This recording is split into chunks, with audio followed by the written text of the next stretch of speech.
Bonjour à tous. Alors, nouvel épisode de Passion Immo. La dernière fois, j'étais sur un épisode qui est un épisode de début d'année sur les 5 flops de l'année 2024.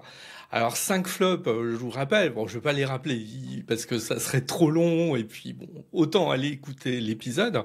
Mais j'avais prévenu, j'avais eu une certaine difficulté à sélectionner les 5 flops de cette année 2024, tellement il y en avait, voilà, c'est un petit peu paradoxal. Et puis c'est vrai qu'après avoir enregistré l'épisode, je me suis dit, ah oui, j'aurais pu parler de ça ou de tel autre. Bon, c'est comme ça, voilà, je pouvais pas parler de tout. Aujourd'hui, c'est la suite, c'est toi avec les tops de l'année 2024 en matière de logement et d'immobilier. J'en ai sélectionné 5 et très honnêtement, je vais pas tourner autour du pot, j'ai eu plus de mal. Voilà, c'est beaucoup plus compliqué d'en sélectionner. Très honnêtement, j'aurais pu me contenter de 2 ou 3 tops, voilà, qui émergeaient sur l'actualité immobilière et en matière de logement sur l'année 2024. Bon, après, j'ai fait un petit effort parce que vous qui m'écoutez, vous me connaissez, j'aime pas les choses trop tranchées, etc. Alors même dans une situation de marasme et de mouise sur sur le plan économique qui affecte l'immobilier depuis 2-3 ans maintenant, bon, il y a toujours des choses positives qui émergent. Donc il y en a quand même. Voilà, alors c'est les 5 que j'ai sélectionnés. Il aurait pu peut-être y en avoir d'autres. Voilà, on pourrait discuter de telle ou telle sélection de ma part, mais bon, c'est pas le sujet. Voilà. Ce que j'espère, c'est que quand je referai la même chose en 2026 sur l'année 2025, sur les tops et les flops de l'année 2025, bon, j'espère que j'aurai moins de mal à faire émerger des choses positives. Voilà. Bon, le décor est planté. Passion Immo. Je sais plus ça doit être l'épisode 105 ou 106. Bon, je sais plus exactement. C'est pas très important. C'est parti.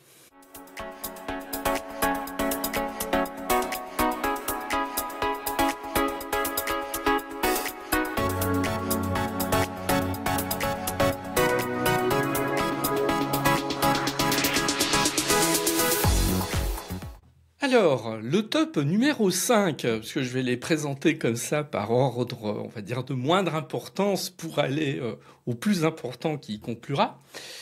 Il pouvait très bien ne pas être aussi évident que ça pour beaucoup. C'est la transformation urbaine autour du village olympique. Et là, c'est un sujet qui, je trouve, est intéressant. Que n'a-t-on dit sur les JO, en tout cas sur la phase de préparation, d'organisation? Que n'a-t-on dit sur ce village olympique qui était accusé, là encore, de tous les maux?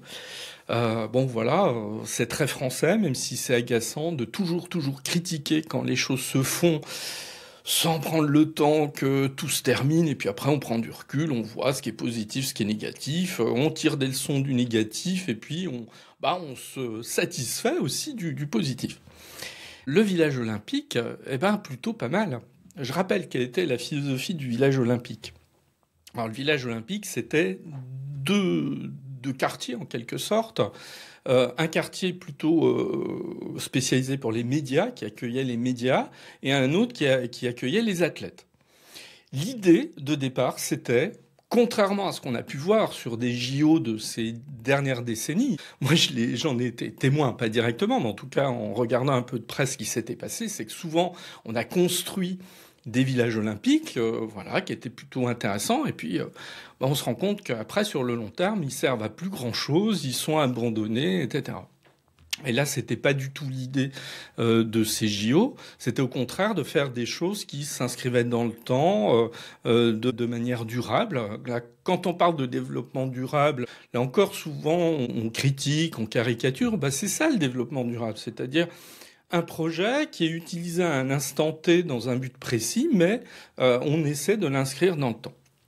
Donc l'idée, c'était on construit pour ce village olympique et derrière, on va transformer ça en logement, surtout qu'on est quand même sur des zones autour de Paris qui avec une forte demande en matière de logement.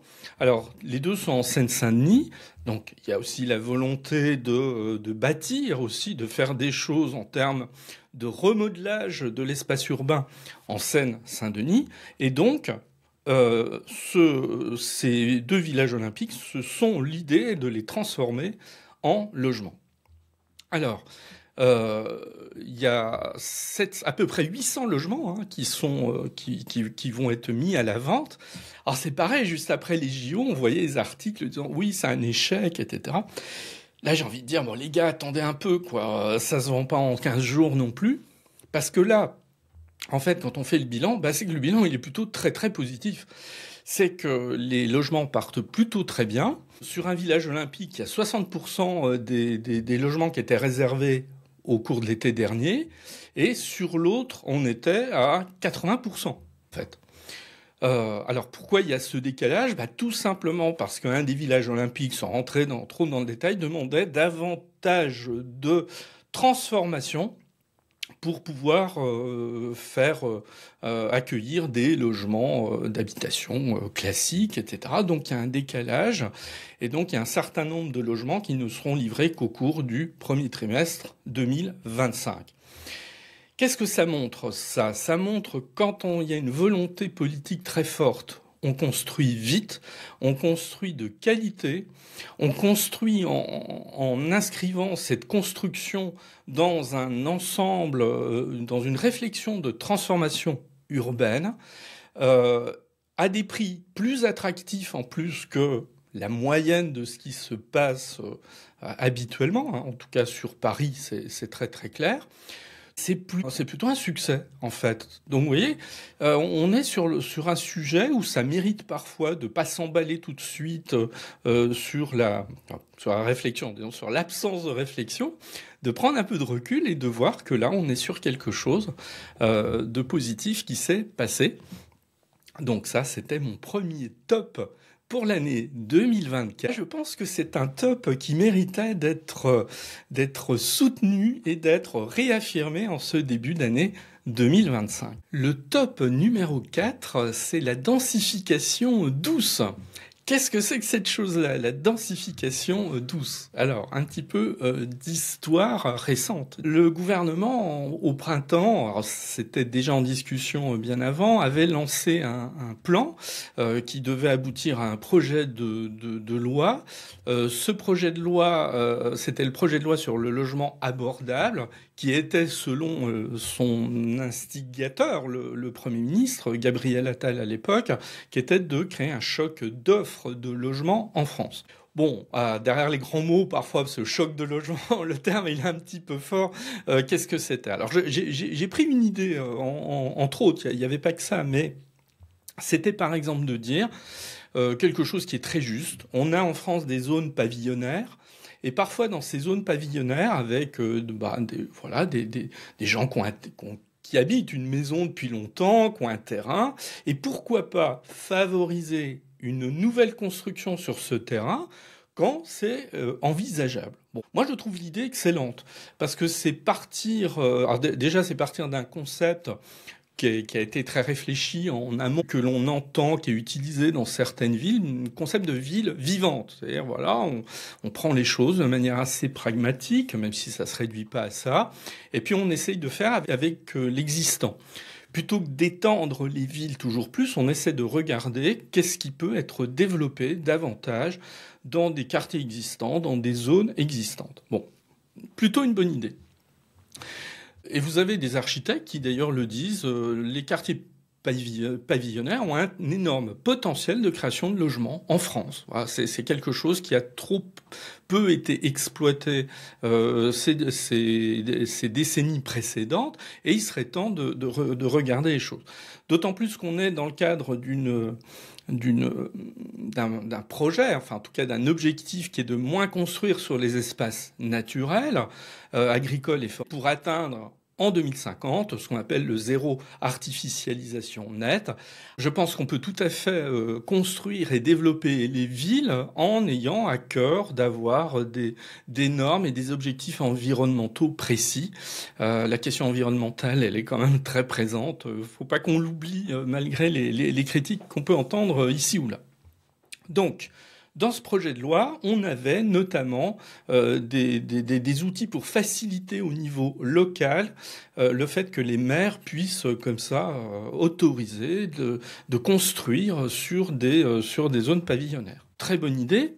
Mais il y a deux obstacles. Alors, vous allez voir, c'est un peu paradoxal dans un top de mettre en avant des freins. Le premier frein, c'est que la loi n'a jamais abouti puisqu'il y a eu la dissolution, ce qui montre au passage que la dissolution a eu quand même des ravages qu'on ressent encore aujourd'hui sur le plan politique, mais pas que, c'est-à-dire des projets de loi qui étaient quand même très intéressants et qui qui sont un peu passés à la poubelle. Ça ne veut pas dire qu'ils le sont définitivement. On peut espérer que dans les mois qui viennent, il y a quand même des choses qui ont été travaillées, qui vont revenir sur le devant de la scène. Ça, c'est le premier écueil.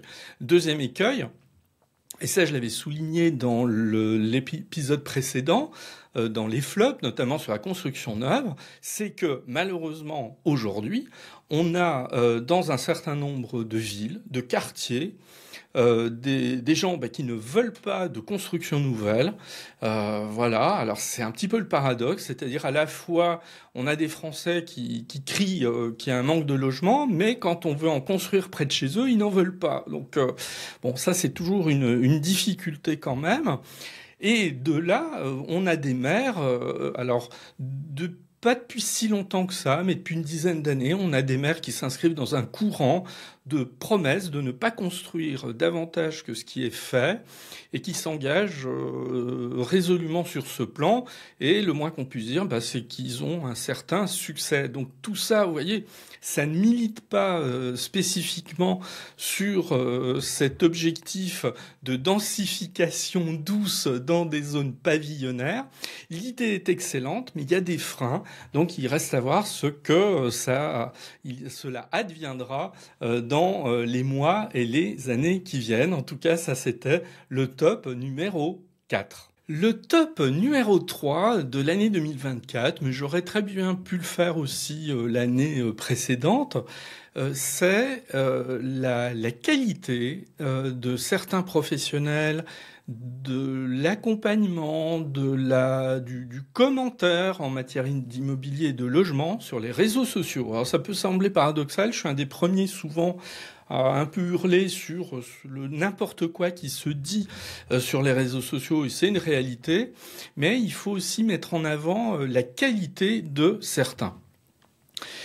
Très honnêtement, aujourd'hui, je pense que quelqu'un qui est un néophyte en matière d'immobilier et de logement, en choisissant bien les gens qu'il va suivre, mais là est le problème, c'est de bien suivre les gens de bien sélectionner les gens qu'il va suivre. Quelqu'un peut avoir une source d'informations, de conseils, d'accompagnement absolument remarquable. Mais il faut choisir. Voilà, ça c'est effectivement le souci.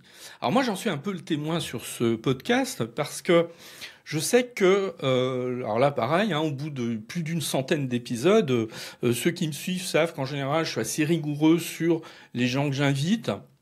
Ils correspondent toujours à peu près aux mêmes caractéristiques, c'est-à-dire des gens sérieux, des gens qui racontent pas n'importe quoi, des gens qui qui maîtrisent l'environnement réglementaire, fiscal, etc., dans lequel ils évoluent. Parce que je pars du principe que le premier lien de confiance avec ceux qui m'écoutent, avec vous donc, c'est que je mette en avant des gens fiables. Voilà, ça c'est vraiment pour moi c'est vraiment mon fil conducteur de présenter des gens fiables. Et je peux vous dire que j'écarte un certain nombre de personnes, parfois moi-même, je suis sollicité par des gens qui m'envoie des messages très sympathiques. Est-ce que je pourrais pas être invité sur votre podcast, etc. Alors souvent c'est en liste d'attente. Voilà. Des fois je réponds pas immédiatement parce que j'ai beaucoup de travail, mais c'est en liste d'attente. Mais toujours je regarde de qui il s'agit. etc. Je prends pas comme ça n'importe qui. Je refuse les interventions payantes et on m'en a déjà proposé. Non, je dis deux choses. Si j'invite, je ne demande pas de rémunération en retour parce que moi, ça me laisse la liberté de dire non, éventuellement de ne pas diffuser quelque chose dont j'estime que ça n'apporte strictement aucune valeur ajoutée. Bon, bref, moi, c'est mon mode de fonctionnement. Ce qui fait qu'au fil du temps, j'ai vraiment rencontré, échangé avec des gens absolument remarquables. Je vais en citer quelques-uns. Alors, je suis désolé si j'en ai oublié. J'ai fait ma petite liste à partir d'anciens invités du podcast, etc., que j'ai particulièrement apprécié. Voilà. Alors, je vais mettre les liens avec tous ces noms que je cite, parce que je vais en citer une dizaine quand même. Arnaud Cheminant, Pierre François, Bérengère Dubus, Florian Albero, Soufiane Gabel, Guillaume Simonin, Pierre-Emmanuel Jus, Séverine Henriquez, Jérémy Adida, Frédéric Moreau. Voilà ma petite sélection. Alors là, vous avez des gens qui vendent des solutions globales, vous avez des marchands de biens, vous avez également, je pense à une en particulier, Bérengère, qui est courtier en prêt immobilier, mais pas qu'en prêt immobilier, mais courtier en prêt, etc. Bon voilà, des gens qui font des opérations immobilières, qui sont plutôt à l'aise avec la fiscalité, etc. Alors, il y a un dénominateur avec toutes ces personnes que je viens de citer, et encore désolé si j'en ai oublié, certains vont peut-être me dire « ouais, tu m'as oublié » et tout, c'est que ils sont sérieux, ils racontent pas n'importe quoi, ils vous promettent pas de devenir rentier en 15 jours, voilà, ils vendent pas du rêve. Alors parfois il y en a, voilà, ils ont des registres de communication assez différents. Et il y en a quelques-uns auxquels je pense parmi eux qui sont parfois un petit peu cash, qui ont des manières de communiquer peut-être moins respectueuses en fait de certaines formes que d'autres, etc. Mais la caractéristique principale de toutes ces personnes que je viens de citer, c'est que ce sont des professionnels sérieux. Honnêtement, vous suivez cette petite dizaine de personnes, c'est suffisant. Voilà, c'est suffisant pour avoir une actualité immobilière, des points de vue aussi, voilà, parce que c'est ça qui est intéressant, c'est pas que de la technique, des points de vue. Parce que tous ces gens que je viens de citer, ce sont aussi des personnes qui parlent de leurs échecs quand elles en ont connu, qui les décortiquent, qui les expliquent, etc. Ah mais si, j'ai oublié quelqu'un, Eric Weiss. Ah voilà, alors là j'étais sûr puisque c'est le président de la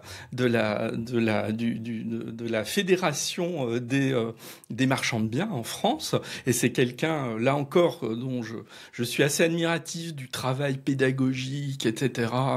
Qu'il fait sur l'activité de marchand de biens depuis plusieurs années. Donc je suis désolé, je l'avais pas mis dans ma petite liste, mais je viens de penser à lui à l'instant. Donc il y a Eric Weiss également. Voilà. Donc tous ces gens, vraiment, c'est à suivre. Et je les ai mis dans mon top 3. J'aurais pu les mettre dans le top numéro 1 parce que là, c'est le gage d'une information sérieuse, de qualité, efficace. Et si on veut faire une veille intéressante sur le logement, sur l'immobilier, il faut suivre toutes ces personnes. Voilà. Le top numéro 2, c'est la possible fin de crise de l'immobilier. Alors, je prends des précautions, je dis fin possible de crise et je ne dis pas fin de la crise, parce qu'il y a des éléments qui vont plutôt dans ce sens-là, et puis, mais il faut quand même les analyser avec un peu d'intérêt. Bon, la crise, elle est évidente, hein. Je rappelle qu'en 2 années, quasiment, un peu plus de 2 années, on a plus d'un tiers de transactions en moins en France, de transactions dans l'ancien. Donc voilà, s'il fallait donner qu'un seul indicateur, c'est celui-là. Après, il y en a d'autres, j'en ai parlé dans les flops de l'année 2024. Dans le précédent épisode, j'ai beaucoup développé cette dimension-là. Et puis, on voit que depuis le mois de novembre à peu près, il y a un nombre croissant de professionnels qui pense qu'il y a des signes d'une reprise. Alors, pas pour tout de suite, plutôt dans le milieu de l'année 2025. Pourquoi ils anticipent sur cette reprise? Bon, il y a trois facteurs en fait. Premier facteur, c'est la stabilisation des taux d'intérêt sur les prêts immobiliers. Alors, forte remontée, je refais pas l'histoire, forte remontée des taux, et depuis un an environ, on a une baisse quand même qui a été quand même assez marquée. Là, voilà, on est proche de 3,20 environ, 3,20%, voire parfois 3. Il y a des dossiers qui se négocient plutôt correctement. Bon, ça, évidemment, c'est un facteur intéressant parce que beaucoup d'acquéreurs potentiels avaient été freinés par la hausse des taux. Ils s'étaient dit, si on achète, on achètera plus tard. Ça, c'est le premier élément. Deuxième facteur, c'est la dynamique des prix. Les prix ont baissé dans un certain nombre de zones. Alors pas partout, c'est très contrasté. Il y a des baisses plus sévères dans certaines villes. En général, c'est les villes qui avaient connu une très forte augmentation au cours des 10 dernières années qui ont subi les baisses les plus fortes, une sorte de correction. Bon, donc on a ça. Alors ce qui fait qu'aujourd'hui, vous voyez, on est un peu à la croisée des chemins. Les taux des prêts sont redevenus plus attractifs et on a une baisse des prix qui fait que à un an d'intervalle, un an et demi d'intervalle, il y a des biens qui sont redevenus plus accessibles en termes de prix. Et puis le troisième facteur, c'est le soutien des politiques publiques. Bon, même s'il n'y a pas de quoi sauter au plafond quand même. On a vu que l'extension du prêt à taux zéro, notamment, les aides à la rénovation énergétique, il y a des choses intéressantes quand même qui se font à ce niveau-là. Là encore, faut pas tout critiquer. Il y a quand même des pistes intéressantes. Bon, donc tout ça fait qu'il y a une dynamique nouvelle qui est clairement apparue. Certains professionnels le remarquent. Mais alors moi je vais être extrêmement prudent sur cette question-là parce qu'il y a un élément, mais je crois que j'en parlerai prochainement dans un autre épisode. On n'est pas si certain que ça. Les taux des prêts immobiliers vont continuer de diminuer. Parce que, bon, voilà, il y a la mécanique des prêts à 10 ans de la France, etc. Bon, c'est d'autres considérations que je ne veux pas développer là, mais donc, rien n'est certain sur cette continuation de baisse des taux, mais toujours est-il qu'il y a des signes plutôt favorables. Et puis, il faut le reconnaître, l'immobilier c'est cyclique. Là, on a l'impression qu'on a touché un peu le fond et que maintenant, la courbe, en tout cas des transactions, ne pourrait que remonter. Mais il y a des éléments quand même beaucoup plus optimistes fin 2024 que c'était le cas un an auparavant. Après, il y a la situation économique internationale, la géopolitique aussi qui a son mot à dire. Et là, elle est suffisamment imprévisible pour ne pas se hâter à faire des prévisions trop rapides. En tout cas, ça, c'était le top numéro 2, c'est-à-dire le possible renouveau de la dynamique en matière immobilière. Et le grand vainqueur de l'année 2024, le top 1 en matière d'immobilier, c'est bien sûr la baisse des taux des crédits immobiliers. J'en ai dit un mot il y a encore quelques instants. Bon, je vais rester un petit peu là-dessus parce que on ne peut pas passer cette revue de détails de l'année 2024 sans parler de la baisse des taux des crédits. Rappelons-nous, on était monté à des taux qui dépassaient les 4%. Là, on est redescendu quand même en un an à des taux beaucoup plus raisonnables, on va dire entre 3 et 3,5%, pour les dossiers les plus défavorables. Et puis certains, on m'a cité cet automne des dossiers qui étaient repassés en dessous des 3%. Donc, alors évidemment, c'était des dossiers plutôt favorables, mais donc il y a des choses intéressantes qui se passent. On a une baisse qui est très lente. La Banque centrale européenne qui donne un petit peu le là par rapport à ça, elle est prudente. Certains diront qu'elle est excessivement prudente. Bon, je ne vais pas rentrer dans ce débat, en tout cas ici. Moi, je constate, voilà, le gouverneur de la Banque de France a encore affirmé assez récemment que la Banque centrale européenne allait continuer cette politique dans les mois qui viennent. Donc on peut présumer a priori que l'année 2025 devrait être une année où les taux pourraient continuer de baisser. Maintenant, j'ai 3 choses à dire par rapport à ça. La première, c'est que l'emprunteur, l'acquéreur, faut pas qu'il s'arrête toujours à ça. Pourquoi? Parce que des prêts, ça se renégocie et que éventuellement ceux qui ont emprunté, admettons, il y a 1 an et demi à 4%, rien ne les empêchera d'ici 1 an ou 2, voire de renégocier leur taux voilà, si les taux continuent de baisser. Ils pourront renégocier leurs prêts sans aucun souci. Ce qui fait que si on regarde les choses de manière lissée sur 20 ans d'emprunt, bon, bah, finalement, ils n'auront pas été de manière permanente à 4,5%, c'est-à-dire le taux qu'ils subissaient au moment où ils ont acheté leurs biens immobiliers, renégociés au fil du temps. Donc il y a toujours cette liberté quand même. Et il faut toujours l'indiquer. Trop souvent, les taux élevés sont vécus comme un frein par les acquéreurs, oubliant par là même qu'ils sont pas pieds mains liés avec la banque pendant les 20 ans qui viennent. Tout ça peut se rediscuter. Deuxième observation, c'est ce que j'ai dit donc précédemment, c'est qu'attention, on a des signes quand même, des signes qui sont pas toujours ultra positifs. C'est la situation française. La France emprunte, en tout cas, alors là je parle de la France, sur 10 ans, elle emprunte à des taux de plus en plus élevés et malheureusement ça pourrait avoir une incidence sur la manière dont les banques, nos banques françaises, calculent elles-mêmes leurs taux, les taux qu'elles proposent au grand public, hein, notamment sur du crédit immobilier. Donc ça, c'est un élément qu'il faut regarder quand même avec beaucoup d'attention. Le troisième élément, c'est que alors là, je vais faire un peu de macroéconomie, mais rapide, parce que ce que je vais dire peut être discutable sur certains aspects. La nouvelle politique économique de Donald Trump aux États-Unis, selon certains économistes, ça pourrait amener de nouveau de l'inflation. Et donc, alors pourquoi? Parce qu'on est sur une politique beaucoup plus protectionniste, etc. Bon, donc retour de l'inflation. Qui dit retour de l'inflation pourrait de nouveau engager les banques centrales à être moins généreuses sur les baisses de taux qu'elles ont amorcées depuis un an et demi. Voilà. Donc, vous voyez, tout ça est à regarder avec beaucoup d'attention. Et ma conclusion sur ce point-là, c'est que ceux qui ont des projets immobiliers, là, je vais tenir un discours d'agent immobilier. Je suis pas agent immobilier, donc je tiens ce discours avec d'autant plus de liberté.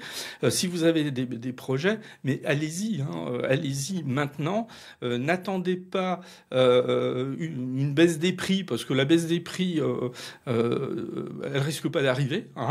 Voilà, je pense que la baisse des prix, elle va commencer à être un peu derrière nous. Et deuxièmement, on n'est pas à l'abri, même si c'est pas la situation la plus probable, on n'est pas à l'abri d'une augmentation des taux des crédits immobiliers dans, on va dire, dans les 12 mois qui viennent, même si c'est pas le plus probable. Donc, si vous avez des projets, bah, allez-y, parce qu'il y a une sorte de conjonction des planètes, là, qui peut-être ne se reproduira pas avant quelques mois, voire quelques années. Bien, ah ben ça c'était le top numéro 1. Alors nous avons passé en revue les 5 tops de l'année 2024, je les rappelle. La transformation urbaine autour du village olympique. Le deuxième c'était la densification urbaine maîtrisée, hein, cette densification douce dans les zones pavillonnaires. Le top 3, les professionnels de qualité qu'on peut suivre si on veut une information correcte et fiable. Le top numéro 2, bah, c'est possible sortie de crise en matière immobilière. Et le top numéro 1, la baisse des taux des crédits en 2024. Bon, voilà, j'ai fait mon tour d'horizon de cette situation, ce qui fait que, à la fois avec l'épisode précédent sur les flops de l'année 2024 et cet épisode sur les tops de l'année 2024, bah, ça donne quand même une perspective assez intéressante de ce qui s'est passé en matière immobilière en 2024. Alors là, on attend 2025 de pied ferme. On verra bien ce qui va se passer. On ne peut qu'espérer du mieux. Hein. De toute façon, ça ne sera pas compliqué à ce niveau-là que d'espérer du mieux. Et moi, eh bien, je vous dis à très bientôt. Merci pour votre fidélité, d'être toujours de plus en plus nombreux à m'écouter sur les plateformes de podcast et puis également sur YouTube où la chaîne grandit tranquillement. Voilà, ça a la possibilité de me voir et de m'entendre au format vidéo. Bon, ça change pas radicalement les choses, mais ça fait un supplémentaire où il est possible de m'écouter. Voilà. Eh bien, à très bientôt et bonne journée à vous.